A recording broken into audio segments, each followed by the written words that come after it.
السلام علیکم۔ ابو channel 62 biography میں جمعہ کی نماز فرض عین ہے اور اس کی فرضیت زور سے زیادہ موقع ہے، یعنی زور کی نماز سے اس کی تاکید زیادہ ہے۔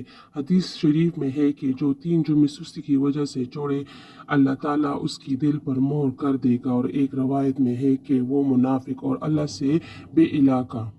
اور چونکہ اس کی فرضیت کا ثبوت دلیل قطعی سے ہے، لہٰذا اس کا منکر کافر۔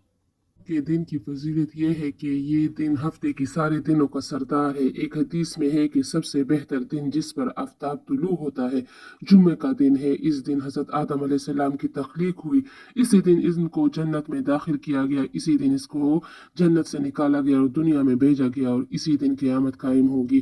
ایک اور حدیث میں ہے کہ اسی دن حضرت آدم علیہ السلام کی توبہ قبول ہوئی اور اسی دن اس کی وفات ہوئی۔ جمعہ کے دن حضرت صلی اللہ علیہ وسلم پر کثرت سے درود پڑھنے کا حکم آیا ہے۔